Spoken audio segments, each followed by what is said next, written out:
In this video, we'll be talking about the FAQs, frequently asked question by many of the student. So I thought एक video में बनाऊं जिसमें सारे FAQs cover करते हैं, ठीक है। फिर भी इसमें कुछ अगर आपके FAQs रह गए हैं या कुछ डाउट रह गए तो कमेंट में लिख के आप पूछ लेना।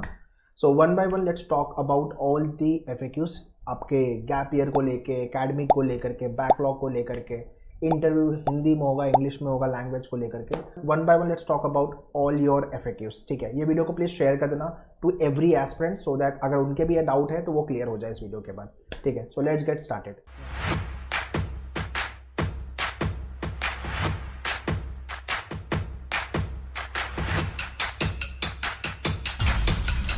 सबसे पहला question, how to justify gap year. काफ़ी लोगों का गैप है, कुछ लोग UPSC लिखने में प्रिपरेशन में रह गए, किसी का प्रीलिम निकला, किसी का नहीं निकला, किसी का प्रीलिम निकलने के बाद मेंस में रह गया, XYZ। After then what they do, they start their TISS preparation, ठीक है। अभी तक का सिनेरियो ऐसा ही था कि लोग टेस्ट के लिए फिर फोकस हो जाते थे, बिकॉज HRM के लिए एंड अदर कोर्सेज के लिए प्लेसमेंट काफ़ी अच्छे हैं। सो अगर आपका गैप ईयर है, दैट इज़ द वन कि एक आपने UPSC या किसी और एग्जाम के लिए प्रिपेयर करते हैं। सेकंड ये हो सकता है कि आपने आफ्टर ग्रेजुएशन आपने काम करना चालू कर दिया, you have started working, right. तो गैप ईयर आ गया and all of sudden you have decided कि नहीं मुझे अभी टेस्ट के लिए जाना है। तो जो भी आपके रीजंस है उसको जस्टिफाई करना, उसको आप जो एक्चुअल में है वो पॉइंट को रख करके आप जो पैनलिस्ट है उनको आपको कन्विंस करना रहेगा। तो कन्विंस आई मीन टू से कि आप जो एक्चुअल रीज़न है आपने वो बता दिया, उसमें कुछ भी फेक नहीं होना चाहिए।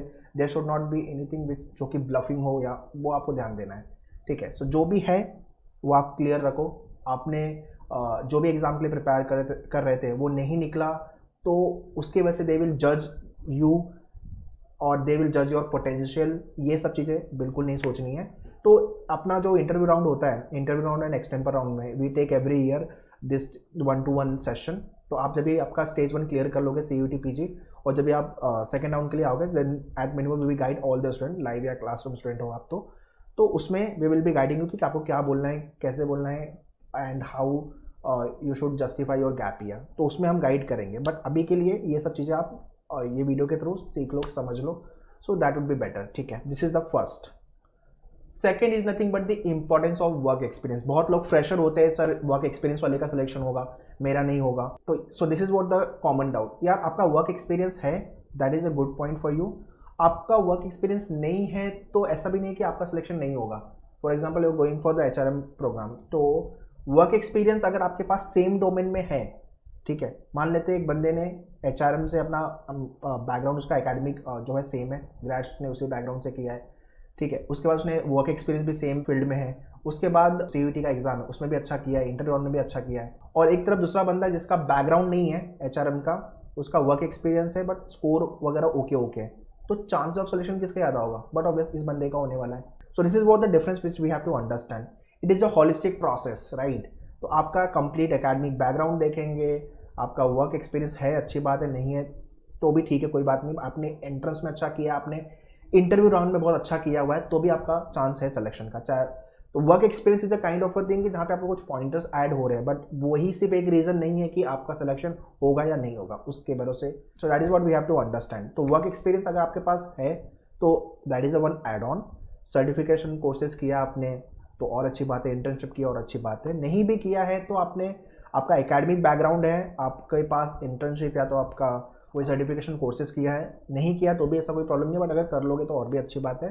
दूसरा, आपने एंट्रेंस में अच्छा किया एंड इंटरव्यू में भी आपने फोड़ा है, तो आपका भी चांसेस ऑफ सिलेक्शन बनेगा। ऐसा नहीं है कि आप फ्रेशर हो तो आपका सिलेक्शन नहीं होगा। Those who have this kind of a thought process, kindly read out from this thought process, okay. बहुत लोगों का ये भी डाउट आ रहा है कि सर एकेडमिक में मेरा बैकलॉग लग गया था तो गैप है, उसके बाद मैंने अभी मैं अपीयर कर रहा हूँ और जो बैकलॉग है उसके वजह से कुछ प्रॉब्लम तो नहीं आएगी। वी नीड टू अंडरस्टैंड आपका ग्रेजुएशन कंप्लीट होना चाहिए, दैट इज़ द वन। दूसरा, अगर जितने भी बैकलॉग्स है मेक श्योर आपका टिस एग्जाम होने के बाद एडमिशन प्रोसेस था वो सब क्लियर हो जाए, आपके पास आपका ग्रेजुएशन का सर्टिफिकेट होना चाहिए, you are eligible for the admission process in TISS। तो इसको लेकर लोड नहीं लेना। Last question which asked by many of the students, sir interview English में होगा कि हिंदी में होगा? देखो ये टोटली डिपेंडेंट है पैनलिस्ट के ऊपर। लास्ट ईयर भी मैंने every year in fact I take the interview of the applicants and उसके बाद जब उनका एक्चुअल राउंड होता है तो वो अपना एक्सपीरियंस शेयर भी करते हैं। I have taken the many podcast likewise. तो ये पैनल टू पैनल डिपेंड करेगा। हाँ, अगर आप फ्लैगशिप कोर्स के लिए जा रहे हो HRML और ODCL एनालिटिक्स, ठीक है, तो आई वुड सजेस्ट कि भाई अपनी इंग्लिश थोड़ी बेटर कर लेना। That would be better for you in terms of communication, in terms of understanding and how you are describing yourself, ठीक है। they allow you to speak in Hindi but some of the panelists don't allow। ये भी मुझे last year कुछ बच्चों ने बोला कि मैक्सिमम लोग अलाउ कर रहे थे बट कहीं कहीं पे था कि नहीं आपको इंग्लिश में ही बोलना है। तो ऐसी कोई सिचुएशन आ गई तो आपको प्रिपेयर रहना है। एंड फ्लैगशिप कोर्स के लिए तो मैं बोलूँगा कि आप कम्युनिकेशन आपकी अच्छी रखो, उस पर काम करना चालू कर दो, because that will be a kind of add on. एक बच्चा जिसका कम्युनिकेशन अच्छा है, HRM बैकग्राउंड है, एंट्रेंस में फोड़ा है और उसका वर्क एक्सपीरियंस भी है और आपका भी सेम बैकग्राउंड है बट कम्युनिकेशन नहीं है, तो आप थोड़ा सा चांस ऑफ सिलेक्शन आपका कम हो जाएगा। समझ रहे हो कैसे चांस ऑफ सिलेक्शन बनेगा आपका? तो this is what we need to understand. So that's all guys in this video. मैंने मेजर FAQs कवर कर लिए। कुछ भी डाउट क्वेरी है तो you can ask me in the comment section. बाकी प्रिपरेशन के लिए आपका मॉक वगैरह लॉन्च है, मॉक लिखना चालू कर दो, वीडियो देखना चालू कर दो, प्रैक्टिस करना चालू कर दो, so that you can clear your CUT, so that you can clear the exam with good score and stage 2 के लिए अपना फाइनल सिलेक्शन हो जाए। Prepare well, all the best, thank you.